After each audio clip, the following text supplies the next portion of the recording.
Hello, everyone. This is the second season of Reanimate This podcast. Woo!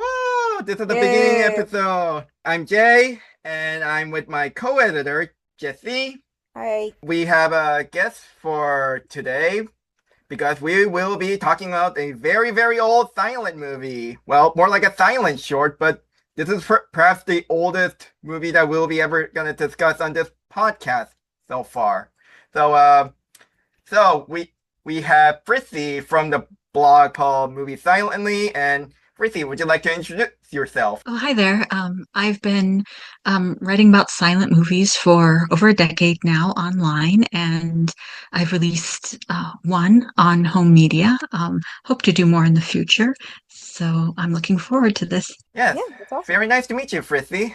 And so I discovered her blog while I was doing a research on this animated movie called Flow. You may probably heard about it because it won the Oscar, the first independent animated movie to win an Oscar, and it has no dialogue. And I think I was sort of scrolling through Blue Sky and what people think about this movie, and I think I came across your blog on it where you gave an analysis and whether if this was considered to be a silent movie. Yes, because the director actually said that it's not considered to be a silent movie in his eyes. And I said, well, I don't want to contradict the director, but during the silent era, his argument was because they used sound effects and synchronized music, it wouldn't necessarily be considered a silent film. But during the silent era, they actually had, even before they had synchronized music to play along with the movies, they would have whole sound effects rigs, or at least a percussionist, for example. So I went over some of the ways that sound effects were used in the silent era, both pre-recorded and live. Yes. Actually, not having dialogue in this movie is one of the reasons why I really liked it, because for whatever reason, it really removed the distraction. There's a quote from Samuel Beckett to paraphrase his quote, how, words are like a stain on silence and nothingness. And the entire time how should I put it? It's a very, very serene, well, mostly serene, considering the stakes that are depicted in that movie. And so I'm gonna talk more deep into the silent movie themselves. So there's one question I want to ask you. So what got you interested in silent movies, and how that became your pet interest to the point that you wrote a blog post about it for more than a decade? So I was raised pretty much on like really old movies, classic 1930s movies, lots of Laurel and Hardy, Errol Flynn movies, Cary Grant, things like that. So that's pretty much my default. This is like, 80s, 90s VHS era. And I noticed that I didn't know anything before 1930. So I went ahead and decided I would do something about it when I was a teenager. I rented a couple of silent movies, and at the time, the local selection was not huge. It was, they had City Lights with Charlie Chaplin, a few others, but I liked what I saw, so I started getting more of them through mail order because this was well before YouTube, and it just sort of grew from there.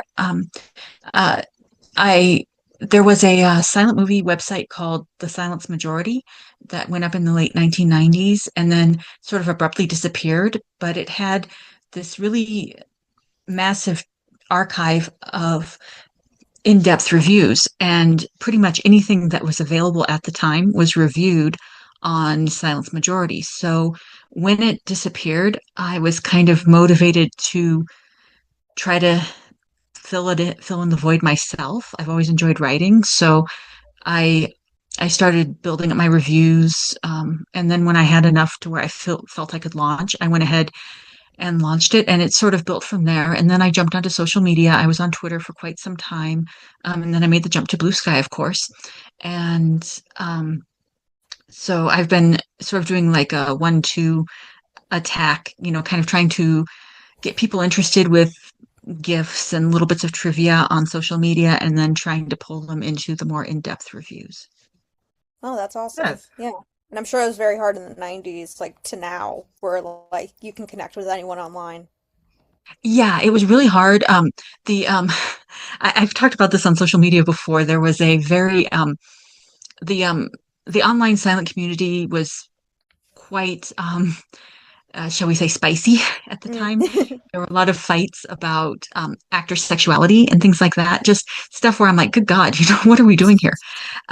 So social media has actually been a little bit of a relief because it decentralized it.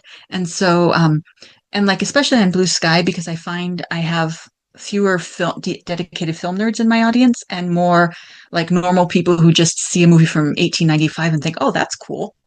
And so they sometimes are a little bit more open-minded, whereas sometimes film nerds have preconceived notions about what a silent movie is, and you have to kind of re-educate them before they can get started. Whereas people who know nothing just come in basically blind and get really excited about it. So it's been fun kind of finding a new audience.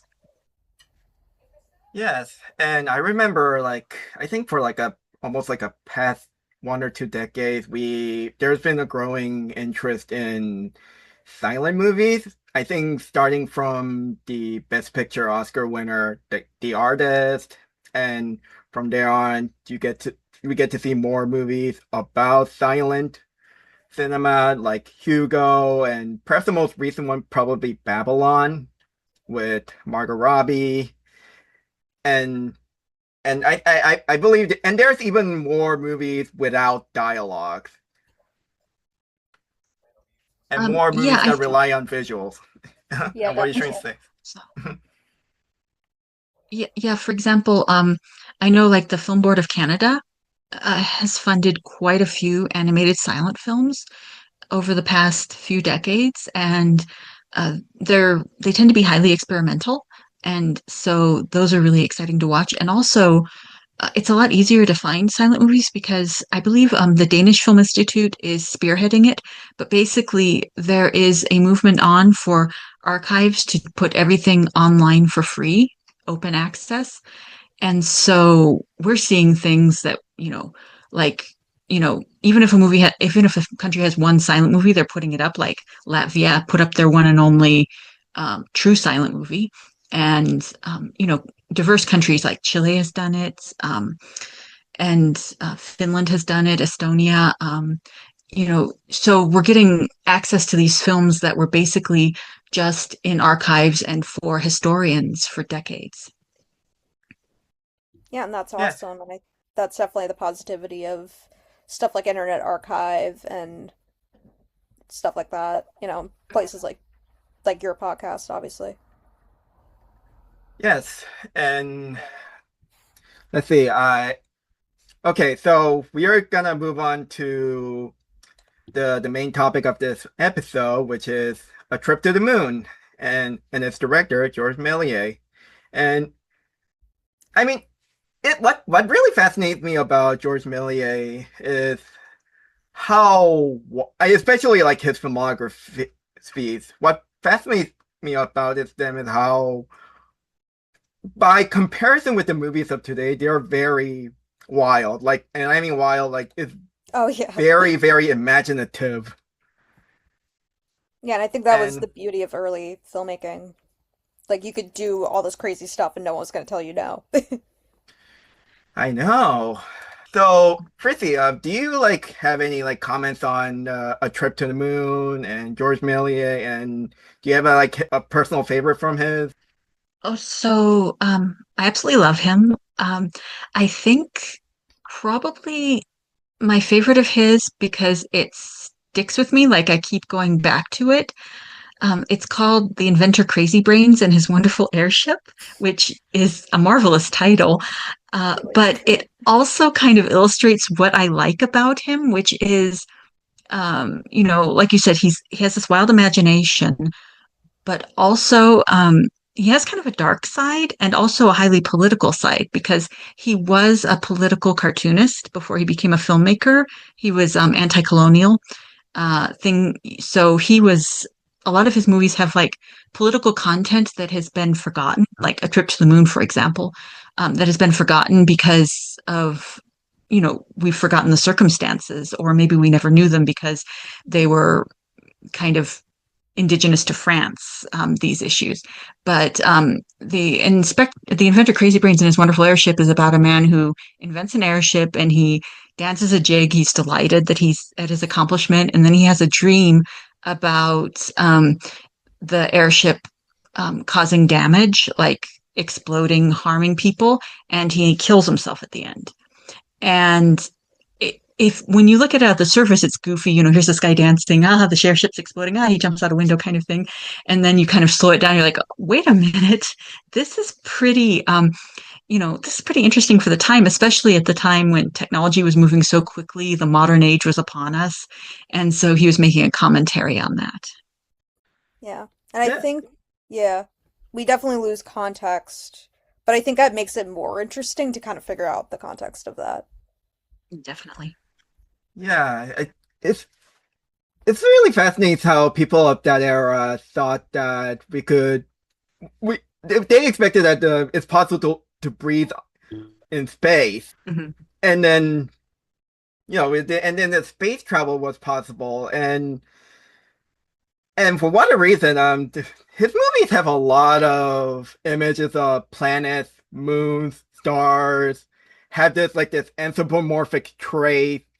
The very, very famous shot of a trip to the moon, a rocket getting impelled into the moon's eye, and from the source what I read, the moon's name is like a man in the moon, and there's even like a kingdom built on the moon itself. And as you had mentioned, there's a like anti-imperialist and anti-colonial subtext where like how the inhabitants of the moon fighting back to people who just came here without their permission.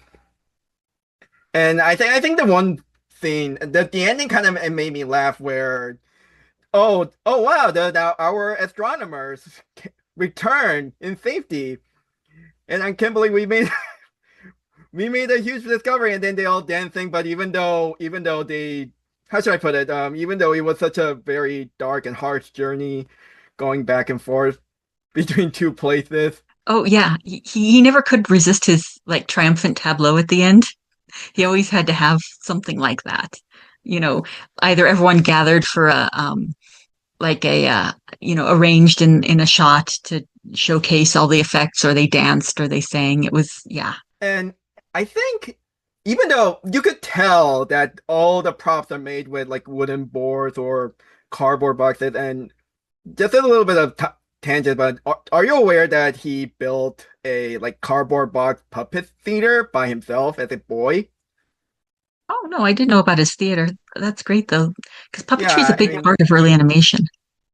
yes, yes, and so yes, even though most of the props are made with like a board, but it's really surprising it still holds up to this day. Yeah, I think so. And also, with the trip to the moon, um, it was designed to be in color because that was actually one of the revelations about it when I first saw the color version, because I had seen the black and white version, and like in my opinion, the compositions were a bit chaotic. But once you see it with its color, because they would actually apply the color by hand with teeny tiny brushes, which sounds like a dad joke, but that's what they did. And the French were the top coloring country. And so he would design his films for color, and they've been divorced from their color for so long. So getting it back again, you're like, oh, that's why he did that, because this was meant to be red and draw your eye. Oh, it's Yes. really, yeah, interesting history. Yeah, they did the colorization before Ted Turner did with Casablanca and other like black and white classics. Are you aware about the whole Ted Turner trying to colorize past black and white movies? Like I think like during the 1990s, to the point that George Lucas has to like testify in front of Congress to preserve preserve movies. And I think that's the reason why we have this like a library of National Film Registry or Yes, something. yes. Yeah, yeah, the issue with that, like my issue with colorization, like if someone wanted to go through and like do a historically informed recolored version of a Méliès film where the color did not survive, I would be fine with that. But when they take something that was intended for black and white all the time and add this hideous color, it really annoys me. But like, um, well, like when I was working on a silent film for release, I determined through multiple factors, like to the best of my opinion, that it was originally tinted. So my editor and I made the decision to restore the tinting to the best of our knowledge. We didn't know the actual tints used, but we did our best. And I'm okay with people doing that, but when they just kind of like black and white isn't good enough, we're going to make this color. Same with silent movies. Occasionally, you have people trying to synchronize their voices with it. It's like no. Although A Trip Yeah. to the Moon does have narration. He sold narration scripts along with his movie. Ah, Yeah. Yeah, that was definitely the it, thing. And like I find it so annoying when it's like this perfectly nice looking black and white film and then they colorize into like this garish yellow, this garish green that just looks terrible. Like some Good job. felt like you wouldn't colorize Psycho, you know? Right, right. Well, and when they're shooting in black and white, they're thinking about, the depth of the shadows and how to light this or that. They have their ideas in mind, and when they colorize it, it just loses all that beautiful atmosphere that they built up. It's really, it makes me very Yeah. angry. Yeah. yeah, and come to think of it, the Méliès intentional colorization almost feels like a colored illustration you see in the old, know, sci-fi book. hmm Yes. Yeah. And Yeah. and also I looking into your Blue Sky, profile, you are very into watercoloring. Oh, yes, yes, I am. Yeah, I I got back into analog art a couple years ago when AI really got going and they started to say, oh, it's going to replace all art. It kind of like seeing some of the stuff it made kind of repelled me. So ended up um, kind of jumping heavily back into traditional art. Yeah, that's awesome. Yeah, Boo AI, tomato, tomato, tomato. Yeah, exactly. and also, and yeah, the visual effects, like when you also learn that his, Méliès's background as a stage musician, his rationale, and more like his thought process of building this visual effects also actually made sense. Oh Yeah. yeah, definitely. And yeah, and Like also he also, and not only that, also his background as a theater person. yes, oh yeah, definitely. Because um, like some of his earliest films, for example, The Vanishing Lady, that was pretty much a traditional stage trick. Um, what it is they cover a lady with a giant shawl, and then the magician says his magic words, and then he takes off the shawl, and she's a skeleton, and then he puts the shawl back on, and it's a lady again. So Méliès, he took that and just added substitution splice, where just turned off the camera, took away the lady, all that good stuff. But he does add some like flourishes. That's one thing I really like about him is, I mean, we talk a lot about him being a director, but he was actually quite a good actor. He understood how to play to the camera at just the right level, not too much, not too little. And so he has like this scene where the skeleton appears and he's like, oh, shoo, go away, go away, kind of. And it's very charming. And this is And 1896. They still didn't know that much about screen acting.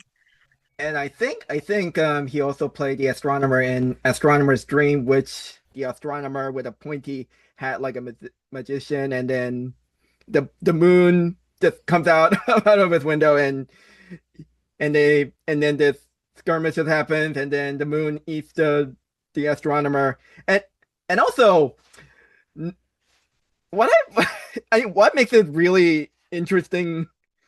I mean, what makes it very fantastical in an interesting way that the astronomers in A Trip to the Moon doesn't even look like what you would imagine like scientist or researcher would look like then and now. They all dress like a wizard, like Merlin the magician from like an Arthurian tale with with the again with the pointy hat and a robe, and they actually treat science like a magic or other way around. And I feel like that's what makes it very whimsical. Yeah. But also, like, that's kind of what professors look like in the early 1900s. They had these very, like, it's very exaggerated, but, like, that's kind of, I think he was kind of mostly basing it off that. Yeah, and this is just a side tangent. So I watched this like yesterday. I watched this mockumentary. Just to emphasize on mockumentary part. I watched this mockumentary called Fury of the Demon, where they discovered this fictional lost media, like lost film about like this demon getting summoned in, and then people who watch it loses their mind, and because it existed during the Méliès time, and people start to speculate whether Méliès actually summoned demon. However, the entire documentary isn't exactly about that. It's more exactly about the power of cinema and how what we are seeing on the cinema felt very real, and how the visual effects at that time, how it made it very believable as possible. Like, I mean, we could go into that more in detail and by comparing to the visual effects of now, but it's a very fascinating, but also touches on the, how should I put it, the imagination of French people of that era, and their interest in esoteric subjects like spiritism and some of the more occult thing. But yeah, I would recommend, Fury of the Demon if you're like a movie history buff and also a history buff. So yeah, it Yeah. that's And and I which think, speaking of which, oh yeah, what Jesse, what are you trying to say? no, I was just saying, like, yeah, and I think that comes down to, his inspirations with Jules Verne and H.G. Wells, like, how they kind of pioneered a lot of that, absurdist sci-fi, that very, like, out there sci-fi. I think what made me attract to Méliès' work, including A Trip to the Moon, is that his story sounds like the old science adventure story that I read. And I actually I tried to read Jules Verne stuff because I wanted to read more like classic literature, I think during my early teen years. So yes, w- do you think that George Méliès probably read a lot of like genre fiction author of that era, and perhaps that sort of influenced him as a storyteller? Oh, I think it's quite possible. And also, um, one thing I noticed as I got more into French silent film is that they love science fiction. Like they will put it into things you would not even think science fiction could go. And it's pretty wonderful.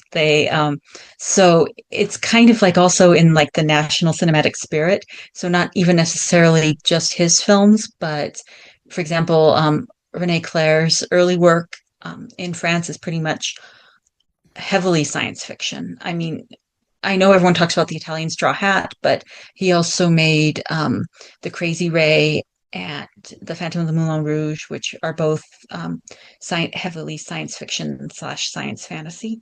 So, and then also uh, Raymond Bernard, who did The Chess Player, which is a historical fiction science fiction mashup.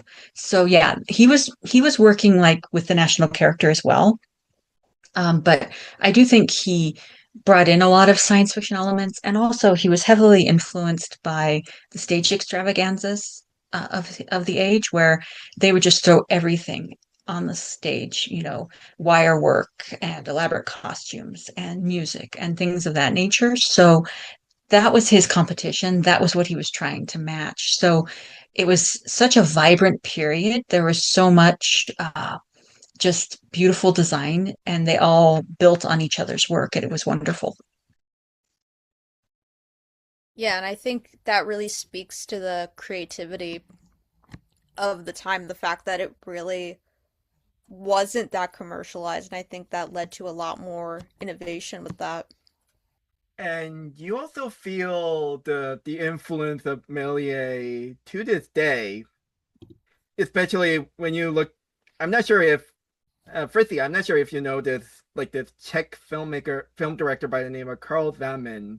So Karl Zeman is a film director during the Cold War, like back when Czech Republic was part of Czechoslovakia, and he had made them a lot of fantasy and sci-fi move like features. And after that, he more focused more on producing animated movies because he started out as a trained animator, I think, and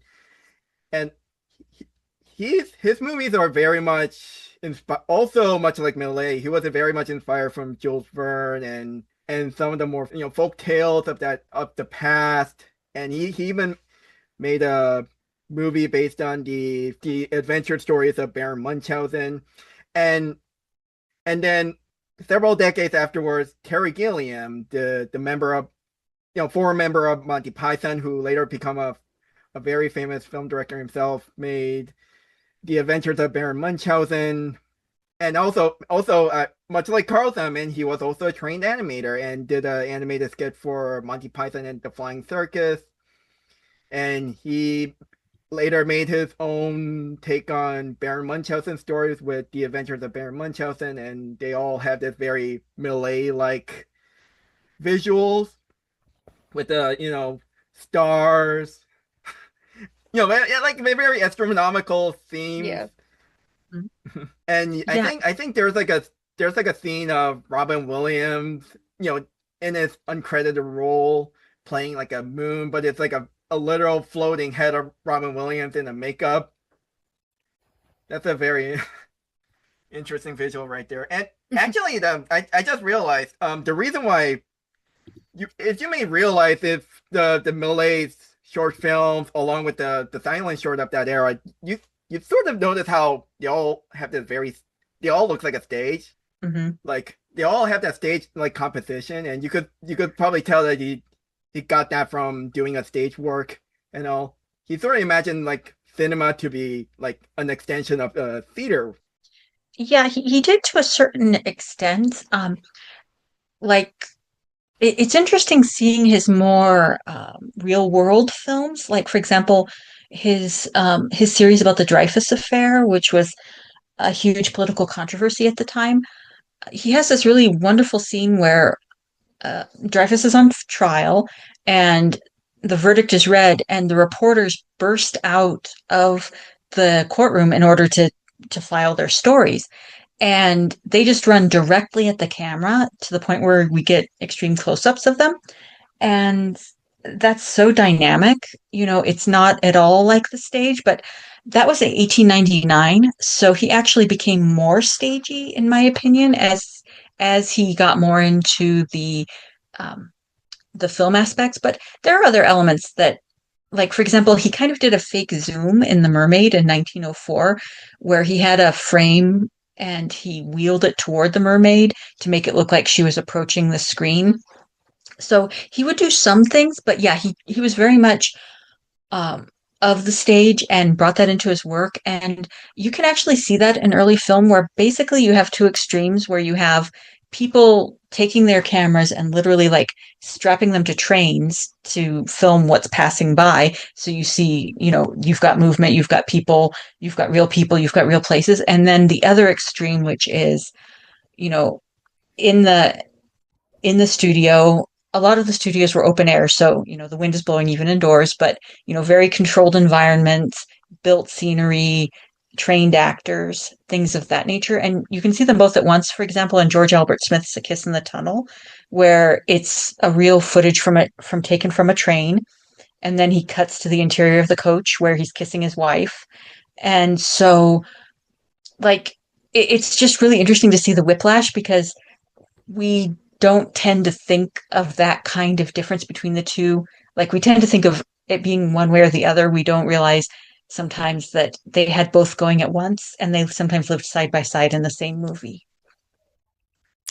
Yeah, and I think that's an interesting because back like 1900s when Méliès was doing this, like you had to do the stunts on set. There were no stunt people, there were no like safety for anyone. So you really Right. had to like do it in real time. And I think that's kind of the innovation of something like Trip to the Moon. Hmm. Yeah. And also, it was very ambitious for science fiction. There's like a debate as to whether or not it's the first science fiction film. Um, I say not because Ferdinand Zecca did a airship film in 1901. Not an airship, but it's sort of a flying motorcycle a bit. And so, in my opinion, that makes it science fiction.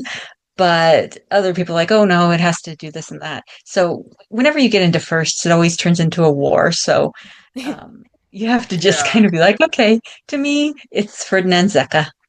Yeah, I always say one Yes. of the first because I think that, yeah, more Yeah, accurate. exactly. Cover yourself. Yeah, and speaking of first, people have said that Winsor McCay's Little Nemo animation being the first animation when it isn't exactly, and that also opened up another can of worm, like what is considered to be the first animated shorts or whichever, and which is interesting because I'm gonna bring up Winsor McCay because I feel looking into his work and his he was like also a contemporary of Georges Méliès, sort of, even though McKay was slightly later than Méliès, and however there's an interesting overlap between McKay and Georges Méliès because they're all both involving dreams and going into like fantastical adventures and such. So let's talk about Winsor McCay. So yeah, I mean, I did also look into your, I did read a lot about Winsor McCay from your blog. So thank you thank you so much. Yeah. And so yes, I also found out that even during that time, people also started adapting comic books into live action movies. Yes. Yeah, I mean, which is amazing, considering how now this has become a big moneymaker today, and it was also a huge thing during the early days. Yeah, they even did multimedia cross promotion. Like, for example, there was a popular comic strip called Foxy Grandpa. And so they had movies of Foxy Grandpa, they had cylinder recordings of Foxy Grandpa, they had stage shows of Foxy Grandpa in addition to the comics. And the same Uncle Josh, he was a sort of a country bumpkin, humorous recordings. They made movies. He lived in a town called Pumpkin Center, and actually, there's a place in my area that's still called Pumpkin Center, and I never knew why, but Uncle Josh. So, yeah, and even the Lumiere film, the Sprinkler Sprinkled, which was part of their first screening in 1895, that some people have made the argument that that is the first comic adaptation because the entire plot is a little boy steps on the gardener's hose. He looks at it to see what's going on. The little boy takes his foot off, and then the gardener grabs him and gives him a whipping. Corporal punishment, funny, kind of very much of the time. But uh, it it was a popular gag in comics. So I say no because they can't point to one single comic that it was adapted from, just that it was used in comics generally of the era. But the fact that we're even having this conversation is interesting.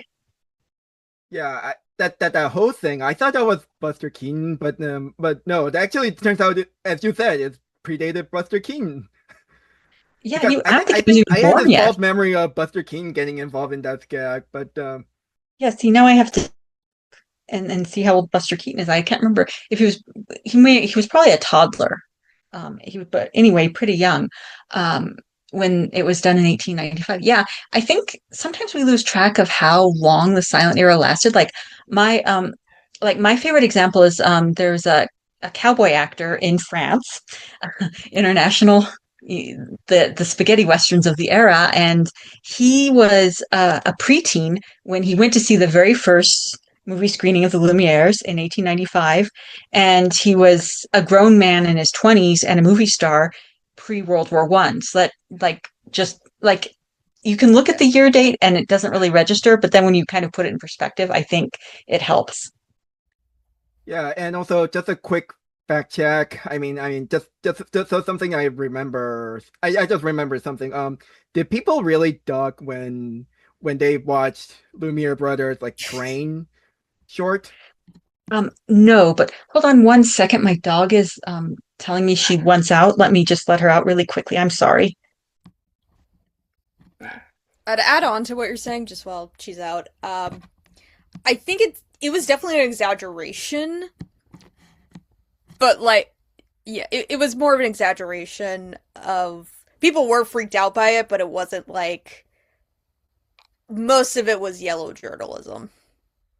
Ah, But I'll let Fritzi yeah. I got. clarify the whole thing when she's By back. the way, the term yellow journalism also came out during the period when Winsor McCay was, doing newspaper cartoon. Yeah, You know yeah, that? that was definitely the era of Yeah, like yeah. Winsor culture of yeah. McCay has his own got involved into a lot of things. So, oh, hey, I so I apologize. think Fritzi is back. Yes, Yes, she I am. I'm is. sorry. You're good. So the train. So actually, they have records from the era describing the screening, and there were police on hand, but it was actually to keep people from crushing each other trying to get in. Any accounts of people panicking, like serious accounts of people panicking, actually emerged more than a decade later. Um, in there's a there's like a scholarly article about it that digs into it and looks for any contemporary accounts of people ducking and running from the train.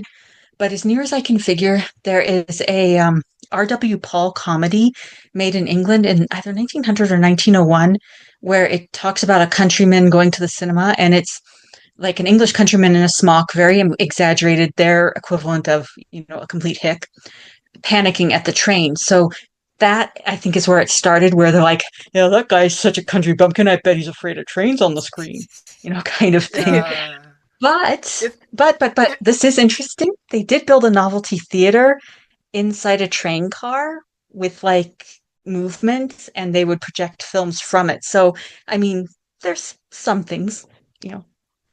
yeah. It reminds me of that this urban legend that Orson Welles' radio adaptation of H.G. Wells' War of the World caused like mass hysteria. Right. Yeah, yeah. Yeah. Going back to H.G. Wells. Right. Yes, Right. and yes.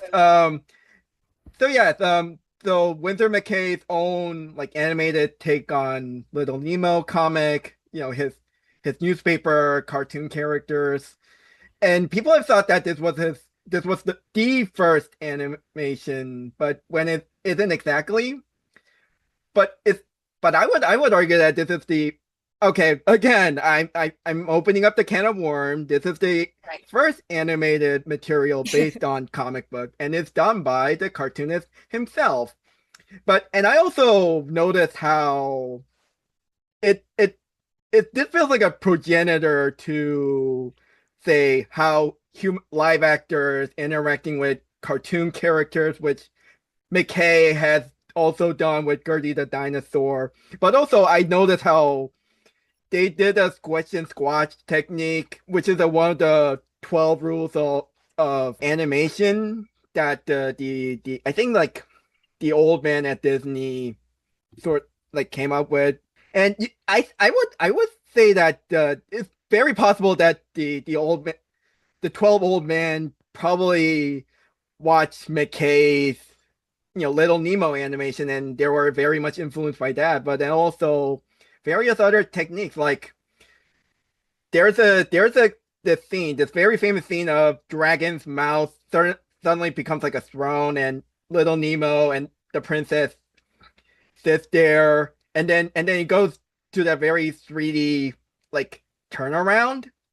Mhm. And people say that this is actually a bit somewhat impossible. I mean, or at least you need to build a lot of skills to pull that off. But McKay did it, and I believe there's this animator by the name of James Baxter. He's well, okay, he's alive today. He's one of the Disney animators like during the 90s, and he his animated work have involved like how should I put it? Like cameras going around the characters, and that also reminds me of that. So it's very fascinating how McKay was very much ahead of his time. That Disney, Walt Disney was, he was amazed by it, and that left Walt Disney a lot of like impressions to the point. And you go to Disneyland, there's believe it or not, there is I think they sell in like an ice cream stand named after Gertie the dinosaur. Yeah, because yeah, Gertie, it's interesting. I would love to see it with a live performer, the way McCade did it, because I don't think home video kind of captures what it was actually like.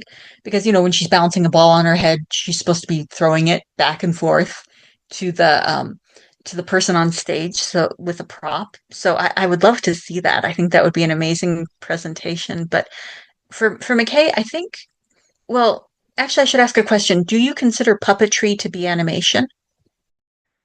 Yeah, maybe. I mean, I know a puppeteer who also argued the same thing, but again, this is a similar question of would you consider a hot dog a sandwich? Yeah, this is Right. a hot dog Yeah. a sandwich question. Yeah. I'm Because on I was this. going, Yeah. oh, go ahead. I'm No, sorry. sorry. I'm gonna say I'm on the side of it depends. Like I don't think like puppetry that you would like with like an actual physical like doll is animation, but I consider like sort of those old Soviet era puppetry that you would put in a movie animation. Like that's my opinion. Yeah. So No. the Lumieres had an animated skeleton in 1897. I mean, not animated, but a articulated Yeah. skeleton in 1897. And then that was incorporated and superimposed onto a shipwreck in, I think, like 1901 by the Biograph Company to create sort of a tableau. So, I mean, you could make the argument that that was animation, even if you don't consider just the dancing skeleton marionette to be animation. So it's Yeah. like a huge, like, there's so much gray area, right? And like, I mean, I argue that animation predates the movies, right? Because they had animated Magic Lantern shows, and then they had all these animation devices. So it's kind of murky waters, but in my opinion, like I think McKay's animation is animation in the modern layman sense kind of thing. So I think, I mean, going into firsts is dangerous, but I think saying, you know, one of the earliest modern animated films would be fair. Yes, and there's a I think there's a quote from Steven Spielberg that animation is a grandfather of live action movies. And I also heard some argument that the painting is the first animation because you draw on you know on the wall and then you tell stories with it. And that's actually what McKay also did a similar thing with his vaudeville act, which is another similarity between him and Georges Méliès. Like they all had this connection with the theater. Yeah, Yeah. and also drawn cartoons because Melly was a cartoonist as well. Yeah. And a lot of early filmmakers were had background in the theater because that was kind of the only other entertainment industry at that time, really. Well, In and in then that they So also capacity, yeah. I worded that weirdly, but like you oh get what I no, mean. it's okay. No, it's okay. But they also had like this huge culture of barnstorming where Mhm. a theater troupe would literally have their own dedicated train car that they hook onto a locomotive, and they'd go from town to town along the line, put on a show, and that was pretty much replaced by the movies. But a lot of those actors went into the movies. and what I'm trying to bring up. Oh yes, live actors interacting with animation. I feel like this is very normal today, where you look at like Roger Rabbit, and people call this like a Roger Rabbit effect, where act actor. Okay, even though it predated Roger Rabbit, but it's so crazy how that became such a norm. Like whatever Yeah. the innovative thing that McCay did is now has become a norm. Yeah. He and like just another, for example, his Bug Vaudeville short that he made in the 1920s, it has the gag of um it's the illusion of someone standing up in the theater and then being attacked by this giant spider on the stage. And that gag was reused in Looney Tunes a couple of times where a guy is standing up and then gets shot by one of the characters. Ah, yes, and so so and also another interesting thing. I while doing this research, which also, again, your blog was very helpful, and I also found that Edwin S. Porter, the director of the Great Train Robbery, was very famous for adapting comic into live action movies. One of which is The Dream of the Rarebit Fiend. Yes, that one that one is interesting because you can actually see how he carefully studied the comic strip and replicated. Like, uh, he was really imaginative with his special effects. It took extra time, but I think it was 1906. It was Edison's biggest hit of the year. We don't have box office figures because box office, like films were sold outright at the time, right? And so they weren't leased. They didn't have to give a reckoning of how many tickets they sold, but the copies, I think it was something like 196. It was in the hundreds how many copies, and it was the best-selling film Edison released that year, because one there were usually only a few hundred copies of any given film, and so for it to be the bestseller of the year kind of tells you how popular it was.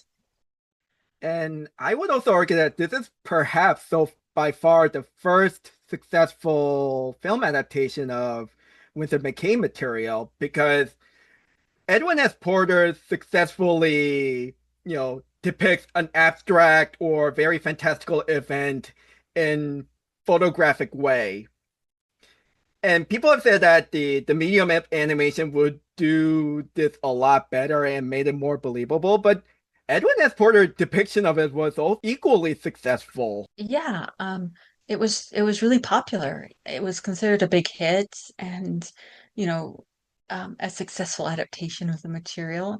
And I think he did a really good job. I think also he kind of made the subtext the text because it was kind of understood that quote unquote rarebit was, out more than rarebit. It was alcohol as well.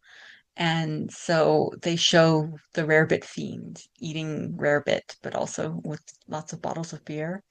And um, and at the time, rarebit was like a chafing dish, and chafing dishes were like the barbecue of the era, where it was like the guy thing to cook.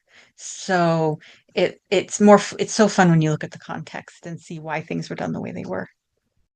Yeah, the original comic, the rarity thing was a woman, and every comic ended with her husband asking, "Oh, did you have a bad dream because you ate too much?"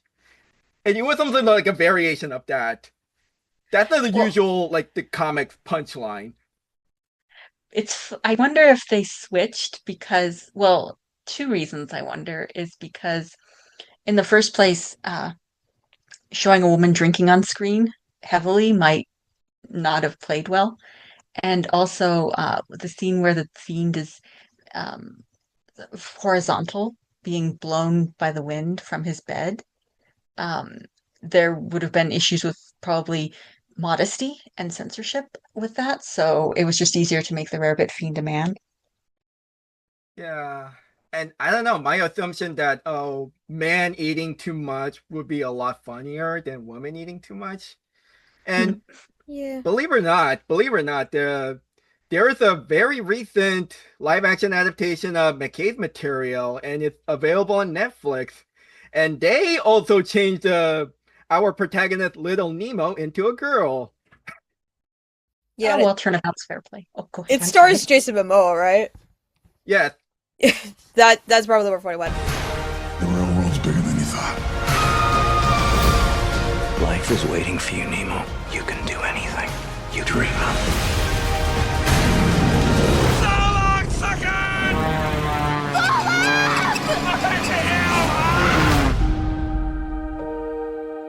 You said we weren't here to have fun. I said, you're not here to have fun. If I'm not I having get fun. turning Nemo into a girl. I think that's just more to capture like the young girl market. But I think yeah, as Fritzi said, it's public domain at this point. Do whatever you want. Yeah, fun. Yeah, this is also Edwin S. Porter, who, by the way, is I know this is a bit of an opening up. This is a bit of a tangent, and again, I'm opening up the can of worm. He was a very awful person for being complicit in electrocuting an elephant. Yeah, that is like that movie is kind of my litmus test for people because sometimes when you're talking about old movies, people will be like, "Oh no, you have to look at context. You can't get mad about these old things." And then you're like electrocuting an elephant, which if anyone listening is not aware, it is what it says on the tin. And it's horrendous and I refuse to watch it. And um so with electrocuting an elephant, you know, if that makes you recoil and you don't look at it, you don't say, "Oh, we have to look at it in context," then maybe we can extend that thought to other things. But yeah, that's a really awful one. And Porter Porter also did he did the a couple of the Uncle Josh movies, I believe, for Edison, and then he did the Great Train Robbery. And then speaking of gender flips, he made the Little Train Robbery, which is the earliest case I know of someone spoofing their own movie as a sequel. And it's an all-child cast, and they hold up a miniature railroad, and they're led by the Bandit Queen, which is, you know, like an 11-year-old girl. And so that was an odd one. Yeah, they did a Bugsy Malone before Bugsy Malone. It's so fascinating how the early filmmaking also did a modern trend. Yes. They did a lot of those. What I'm trying to say that Edwin S. Porter should be remembered as a guy who was complicit to animal abuse, the same way Roman Polanski is should be remembered as someone who sexually assaulted a minor. Yeah, it's like a lot of the early films, and this is actually a pet peeve of mine. People will like speak admirate like with admiration about very risky stunts. For example, Michael Curtiz, who famously, you know, he did Casablanca, stuff like that. Basically, if you worked for him, it was not if, but when you would be injured through his negligence. Like he would put extras on props that he knew were going to collapse and not tell them. Um, he like one of his very earliest movies in Hungary, one of the actresses was injured falling off of a cart that was unstable, and then he made one called Sodom and Gomorrah in Austria, and he like literally threw his leading man into tens of thousands of extras who were told to riot, and it's amazing he wasn't harmed.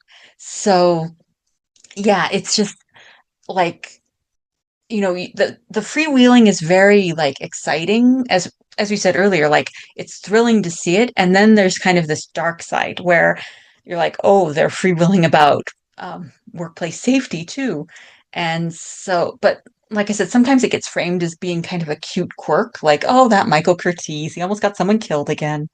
And you know, I think it was his Charge of the Light Brigade that finally broke through, and they finally started having inspections for animal safety, because that was actually something they protested during the silent era. But like early in the silent era, they actually would advertise how many horses were killed in a film as like an attraction, or they would advertise an animal being shot on screen as an attraction. I accidentally saw one of those. I didn't realize it was what was coming, and Yeah, yep, it was and quite repulsive.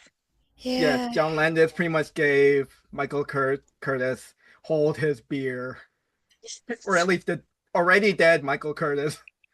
Filmmaking Yeah, was genuinely very dangerous, like yeah, I would say like 80s or 90s.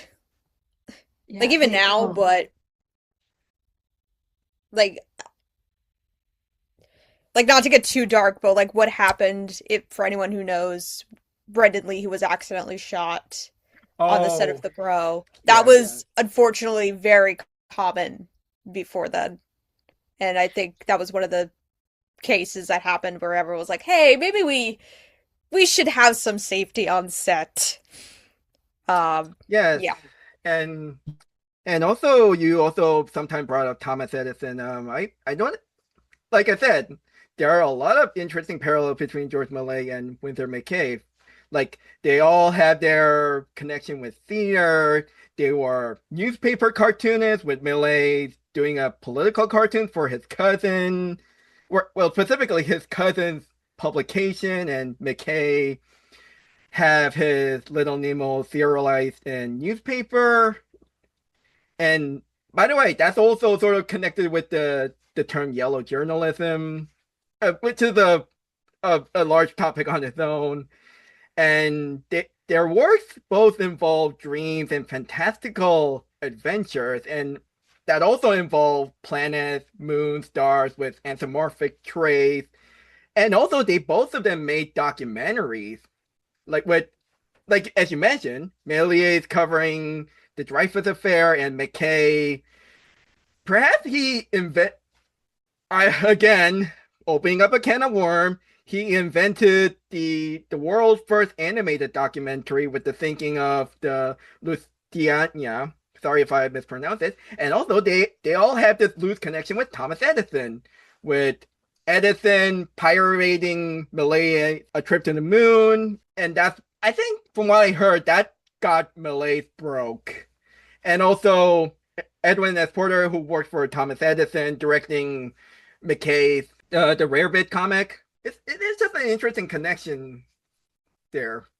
It was a very small world in early film, like R.W. Paul, who I mentioned earlier, who did the Train Panic film. I believe, yeah, there was a connection. So he sold someone, they bought the camera from the same source or something like that. Like it was a very tiny community at first. And with Edison, Méliès was involved in his Star Film Corporation was involved in like they were trying to protect their market share against the independents that were rising up. And so there were patents involved. It was a whole mess. Like it especially when it became clear that movies weren't just a novelty, that there was actual money involved, because there was this period like in the late 1890s, early 1900s where people were kind of wondered if it was a novelty, and then through the 1900s it became working class entertainment, and then in the 1910s it became sort of gentrified. They started attracting the middle class, and it became sort of, the international entertainment. But uh, there were some turf wars over who got what, and some of them involved shooting. It was a little bit crazy. Whoa. Yeah, old It, Hollywood, just as crazy as modern Hollywood. Yeah. Some things never change. Yep, stayed the same. yeah. And we cannot, avoid mentioning Edison when we talk about silent movies. And I would like to just I'm just going to share my one of my pet peeves, because since I mentioned the execution of Topsy, Edison wasn't involved in that. That's like a very popular misconception that Edison executed Topsy, when in actuality the circus people executed Topsy the elephant pig for misbehaving, and Edwin S. Porter just used the Edison Company equipment to record all of that. This wasn't Thomas Edison's idea. If that's a hot take or unpopular opinion, unpopular stance, to put it in an older term. Um, I don't think necessarily, because quite frankly, Edison did so many awful things that I don't know that one more or less makes a difference. Like it's like, okay, you're guilty of bank robbery and car theft, but you're innocent of manslaughter. Okay, okay, we If you've get ever it. seen Succession, it's like Yeah. when Tom is almost going to where everybody thinks Tom is going to jail, and they're like, "Okay, here's the sin tree." Like, I don't know if you've seen Succession, but yeah, Oh, no, I that's what I'm haven't. thinking of. But Yeah, it, yeah, yeah, this is something like people get that mixed up with him. Okay, there. Okay, let's be honest. There was some evidence of Thomas Edison, electrocuting like animal, but and I think like from under the approval of the local like humane society, just to prove that the AC is dangerous or something. And however, the execution of Topsy was way after the whole current war. yeah. Like Edison gets accused of a lot of things. Like I know he was accused of having another early film pioneer murdered, which I really don't know that I believe because in that case, I mean, it's a long story, but it was kind of a get in line situation where there were a lot of people with motivation. But with Edison, I mean, like he um he was extremely aggressive in his tactics to keep all the movies to himself, and also he had this bizarre obsession with hardware over software, where basically he thought movies were like a tool to sell projectors, and it's like, sir. And so he was obsessed with keeping control of the projectors.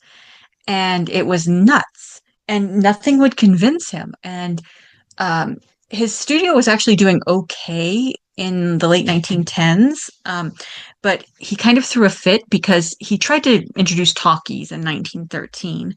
And they didn't really go because they didn't in fact synchronize. And also the microphone wasn't great. So there's only so many movies you can release where people are screaming under the microphone. Like you have an excuse for that.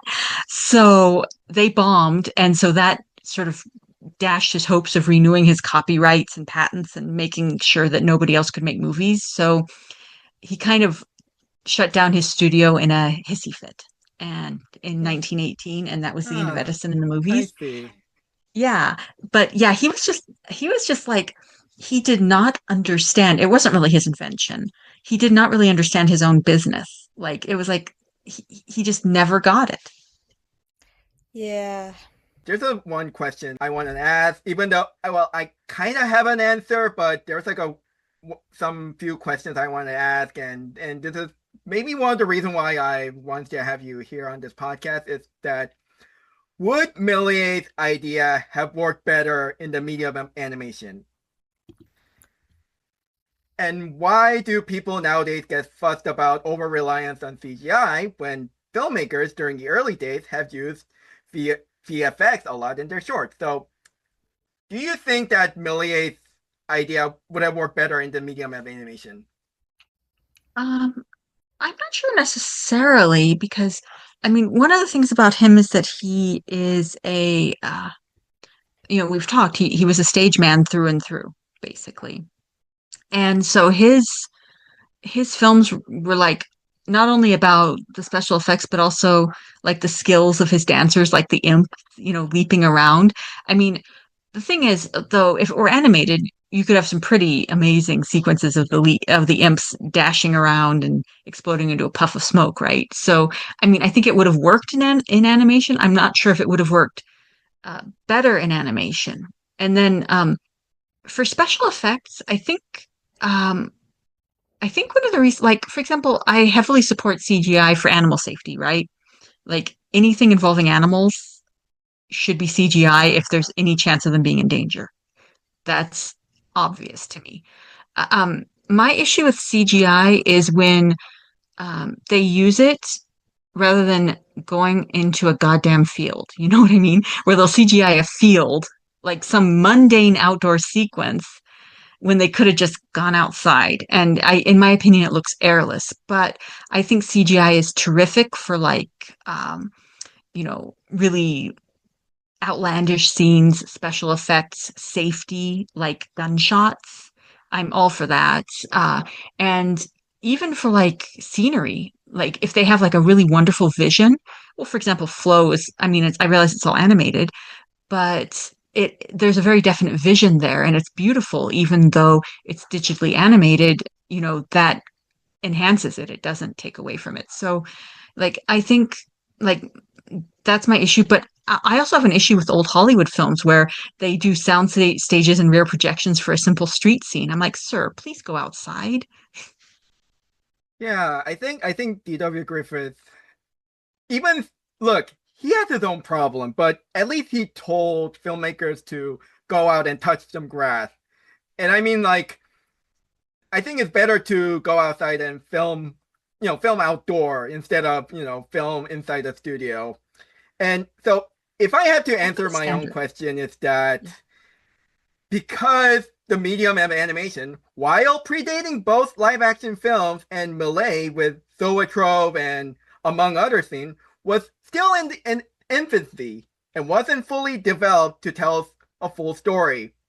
Nobody would have thought that you could tell fantastical stories with the medium of animation.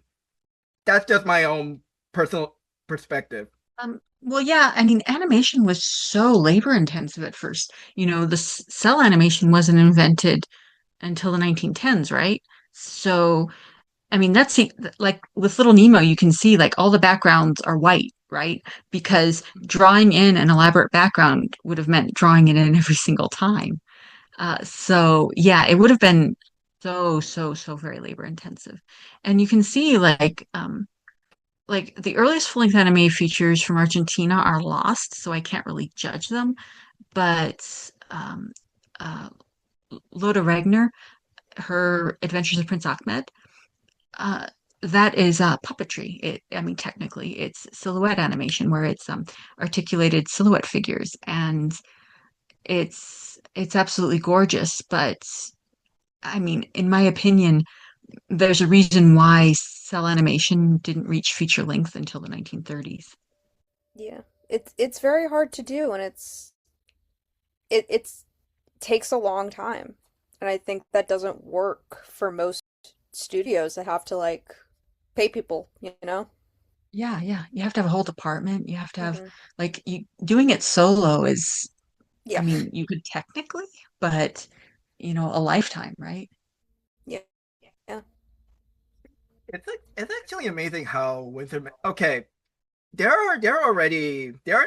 it or not, there are some feature length animated movies done by like one person, like animated by one person. Hell, even Ginzeva Lotus, the director of Flow, made his first feature animated movie by himself. But it's actually impressive that the animation sequence in his Little Nemo short, Gertie the dinosaur, was animated by McCay himself. Yeah. Oh yeah, yeah. No, and I know Phil Niblink, who worked a lot with Don Bluth. He made like a whole, I think it was like 80 to 90 minute movie. It was like a Romeo and Juliet seal with a kiss, for Romeo and Juliet are seals, which is interesting. Mhm. We can talk about that one day, but yeah. And Yeah, I mean Loda Reiniger, yeah, she worked alone. I mean, well, she worked with her husband, but essentially alone. She did almost all of her own work. yeah, believe it or not, I talked about Loda Reiner in the previous episode where we talked about her connection with Bertolt Brecht. Like they were contemporaries, and I sort of pitched how I wanted to adapt Bertolt Brecht's Pirate Jenny into the style of Loda Reiniger, animation short Huh? because how should I put it? It kind of fits with this.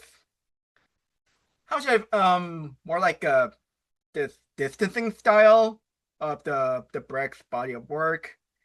Well, as I would argue, so the reason why I brought the whole CGI thing is because I sometimes hear people saying that in today's entertainment, there's so CGI, it looks very cartoonish. Like, I mean, and CGI allowed studios to adapt their animated materials into live action more easily and ended up exploiting CGI work, CGI animators and paying none to the unionized 2D animators. It's something like that. Yeah, I think people condemn CGI as like a blanket thing when actually, if they examine what they actually don't like, kind of the airless way it can be used sometimes, where they CGI everything. The actors aren't even in the same room together. And and honestly, I have the same complaint about studio era sound Hollywood versus the silent era, because in the silent era they didn't have to worry about sound, so they would go on location a lot. They would go far and wide. Like prior to World War I, American studios were going to Egypt, they were going to Ireland, they were going all over to get footage. And with the sound era, there was this huge push to get everything on the soundstage, and it, you know, and just like it always annoys me when you're trying to get a mood going and it's so clearly this airless studio set. And I think when they start going outside more and more, I mean, there are always some movies that were on location, but they start going outside more and more in the 1950s, and you can feel the movies breathing again. So that's sometimes the feeling I get when there's too much CGI in a movie. But I think it's completely appropriate for, I don't know, space battles or something of that nature. I Yeah. wouldn't be without it, kind of thing. Yeah, and I think Hollywood has always, since its inception, has kind of been obsessed with its new toy. I think it's happened with 3D. It's kind of happening with AI, where yeah, and obviously sound, as you brought up. And I think it's just one of those things. It's like it's gonna have this peak, and then it's gonna have the hype backlash. And I think AI, the exception with that is like it's already having its hype backlash. So I think that's been interesting to see. Mhm. But yeah. Yeah, Yeah, I I think so. also okay, just moving on to a different topic. The last topic. Mhm. I also realized how Malay like adventure shorts sometimes looks like a cutout animation. Mainly Yeah. because he used props and like puppets made out of wooden boards, and they're all painted and such. It yeah, it's basically a live action cartoon. And that's kind of how a lot of Malay stuff was. And it really, um, it really fits with the spirit of the time. I don't think people even expected anything particularly realistic in films like that. Although I will tell you one thing that's fun. You can look at the old catalog of his films. They were meant for theater owners to buy copies, and in the Kingdom of the Fairies is advertised as special effects with real water, which is like, a real splash effect. So they wanted some reality on there, but I think for the most part, people just wanted to see beautiful things and kind of didn't care if it was painted boards or not. So the last, well, more like last two question I want to ask. What has changed between then and now? What's the difference between Malay's VFX and CGI in the current blockbusters? I know I think I've asked that question before, but so the main thing is what has changed between then and now? Well, I mean, one of the big things was um, they a lot of the optical effects were done in camera, so you basically had one shot. Like the dissolve effects and things like that. You had to rewind the film and start shooting again. And if you got it wrong, you had to redo the first one again. Like the concept of non-destructive editing is massive, absolutely massive, because editing was literally scissors and cement, right? Uh, so, and Méliès wasn't huge on editing, really. But like you can go back and do it again infinite times the way things are now. I mean, I'm sure there's limitations, but it's not a one and done, one shot kind of deal. Whereas he only had one shot in many cases. And then, I mean, obviously, he was limited by the physical size of his studio. You couldn't just go full scale outside, although, I mean, he certainly did the most he could, with the moonshot and things like that. So he was able to do an amazing amount of things, but he was essentially, a small business in a glass house in France. And what he was able to accomplish is absolutely astonishing. And whereas nowadays, like the top French studio is probably, 100 times what he had, and has all the latest computer technology, and everything is so much bigger and everything is so much more of a risk because movies are longer, movies are more expensive. So I think the biggest thing is just like creating such memorable things on such a comparatively small production scale is the biggest difference because you couldn't just do that now. There's no way you could make a huge blockbuster with such a small team and such relatively small resources. Yeah. Uh, but actually, to be fair, I have seen some VFX movies like made with a very small team, and thanks to movies equivalents becoming a lot more accessible and visual effects software becoming more accessible, and perhaps the most recent like indie movie, well, more like a few, I could name a few. Like one of them is Hundreds of Beavers. All the visual effects works are done by, I think, the director himself. I'm pretty sure he received some assistance, but so I'm not sure if But you ever heard about Hundreds of Beavers, but it's a again a modern day silent movie. And it's also yeah, a tribute to like Buster Keaton style, like black and white silent movie, and also it is shot on black and white. However, he bring in some elements from the today's like media, like Twitch streaming, like a gaming playthrough and such, and he yeah, turned that into like a comedy like feature movie. yeah.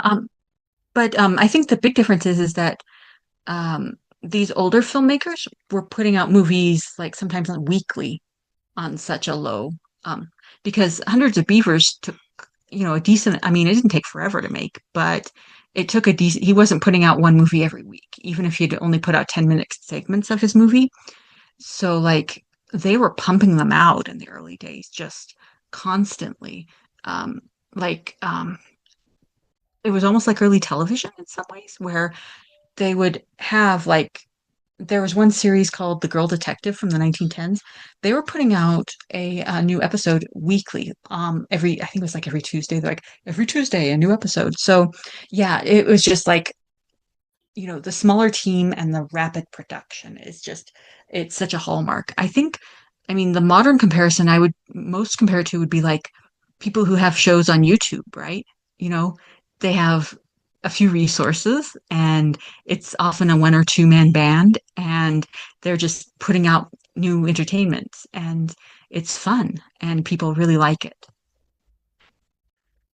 Yeah. Uh, so I just realized there was like a serialized storytelling back then, and all of them are either based on like a Pulp Fictions and comic books. I think that was like like after the silent era. It was like a I don't know, like a early 20th century thing, and that's how Superman got popular. Yeah. Oh yeah. Yeah. I mean, they had well, going back to France again, Louis Feuillade he had serialized like Les Vampires, Judex.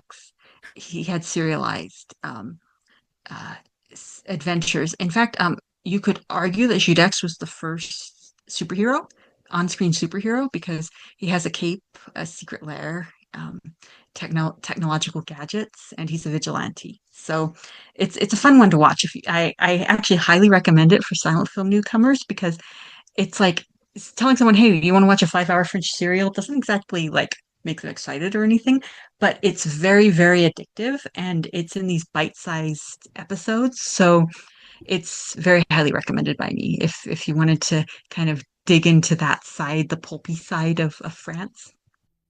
Yeah, and you mentioned Lisbon Fair. I just remember that. I'm like, oh yeah, that there was that the like crime thriller serials, and perhaps the first supervillain, like movie supervillain. Okay, I shouldn't use that word the first, but One actually of the first.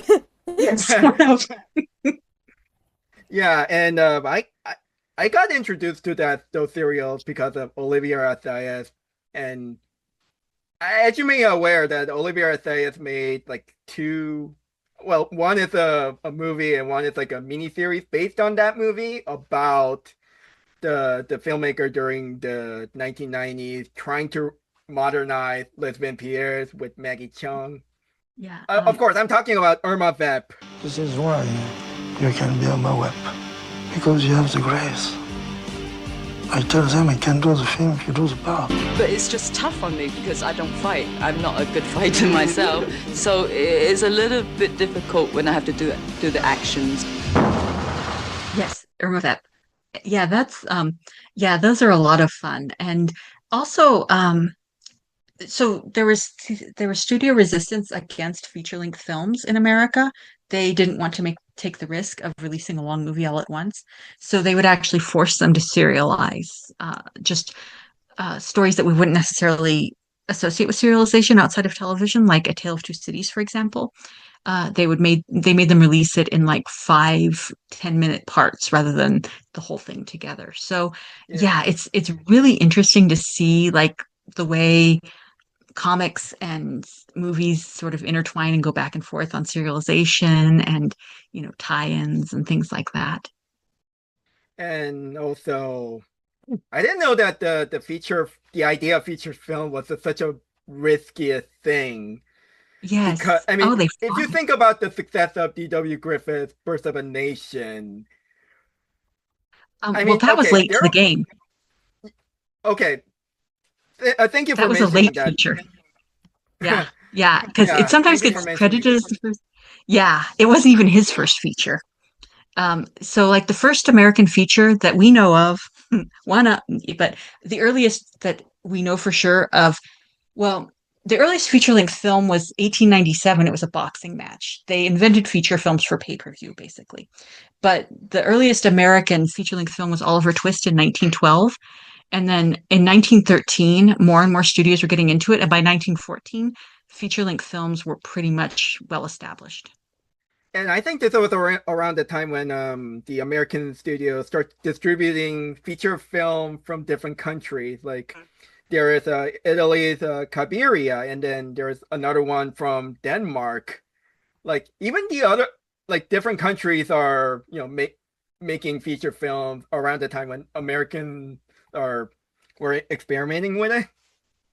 Right, right. Like I know Germany, I don't know if it was Germany's first, but they had an epic historical epic called Theodor Kerner, which was 1912. And then Denmark was moving ahead. France was moving ahead. Italy, I think, was at the vanguard, and then Australia beat everyone. They had a narrative feature in 1906. So yeah, it was like people really wanted, like the filmmakers wanted longer movies, the audiences wanted longer movies, the theaters wanted longer movies, but it was the studio executives. They're like, absolutely not. Do you think we're made of money? Like I think this is mostly to do with the fact that they don't want their audience to suffer just sitting for a very long period of time, and that's the reason why we have the intermission. Like, get up, give yourself a break, come back, and watch the rest. And I really wish Marvel Studios should learn that. And actually, I think we should bring back intermission. Oh, that's not a definitely. controversial opinion, but if you really want more like longer feature film, and especially I feel like longer feature film is necessary considering you hear stories about people's attention span getting shorter and shorter. Like we need to normalize movies getting longer. Yeah. Oh, I love the old intermissions. Like especially the 1960s, they would sometimes have like, they'd have the overture replay and stuff like I that. love a good And overture. oh, isn't it great? Fritzi's movie, yeah. Yeah. Oh, they're the best. Yeah, I absolutely love the overture and the interact, and you know, so yeah, I'm with you. I think an intermission is ideal. And plus, I mean, the theaters could make money selling concessions, so everybody wins. Yeah. It's time to stretch and fetch. See what's cooking at our refreshment counter. You'll find your favorite foods and beverages, plus many new goodies to tempt your appetite and add to your evening's pleasure. Everything's the finest quality. So treat yourself. There's one thing I wanted to ask you, Fritzi, and I've already asked you before on messages. I'm thinking about having you on again this November because we're gonna bookend this episode either by talking about Martin Scorsese's Hugo or this indie movie, like a dialogue-less indie movie that I watched last year called Myth of Man. And I feel like this is something that Méliès would have made if he wanted to make a feature film and with the current day visual effects software. What do you think? Okay. Yeah, I mean, I should be. I'm not 100% sure about November, but it should be okay. Yeah, I never know that far ahead. But yeah, send me a invitation with the date, and we'll try to get it on. So yes, which I don't know. So you have already seen Hugo, and I Yes. even read your blog post about it, and I'm not sure. Is it all right if I recommend to you directly Myth of Man and request you to review it? I'll take a look at it and see. I With movies, I never say yes right away to reviewing it because I want to make sure I can say something new about it. That's why some people ask, "Oh, why didn't you review this famous film?" Like, well, I don't feel I'm contributing to the conversation. Everyone else said good things, wrote good pieces already. So, yeah. So I watched Myth of Man actually in theater because he was the director itself distributing it, and there were only like few theater playing it. And when I learned that there was a theater back then, I was living in a neighborhood in Manhattan. There's like a one theater like very close by. So like, oh shoot, it's a once in a lifetime experience. I better go watch it. Interesting enough, that same theater also screening Flow, and and that also doesn't have dialogues. And so yes, it's very much like I definitely watch Mr. Man, and so yeah, so hopefully we could probably talk about it. I'm not sure if you could make any decision on would you like to talk about Hugo or Mr. Man? Yeah, I would have to watch both and see. I know with Hugo, like I liked it, but I thought it went on a little too long. But that could just be the fact that I'm used to silent movies. I always tell people it's like, like I'm a person out of time a little bit because I watch so many, I'm completely out of touch sometimes with what happens now. Thanks for letting me know. We could talk about this a bit more further later on. So, Fritzi, thank you very much for coming to our show. And Thank you would you for like having me. to, is there anything you would like to promote before the show ends? I think you did the right time for doing it now. Well, my website is moviesilently.com. I'm at Blue Sky, Movies Silently again. And I'm going to be at Hip Fest in Scotland this year. So it'll be my first silent film festival since the pandemic. So I'm very excited to see some movies with live accompaniment again. And yeah, thank you so much for having me. It was fun. Yes, it was such Yay. a very insightful conversation. Like I actually ended up learning a lot about the old days through you, and I was very surprised how much similarities between then and now. Oh yeah, I mean, history repeats constantly. History, like so many things, it's just like a repetition. It's so fun. And Jessie, thank you for making a time to be with us as well. Yeah, I know. I kind of like, yeah, I have a weird schedule, so yeah, that's why I'm not on this podcast that much. But yeah, thanks for accommodating me as well. All right, Both of you, yeah. so thank you Nice to for meet you. listening, and thank you everyone. Have a Yeah, good thank night, you. and Thank see you. you next month. Good night. Night, everybody. Great.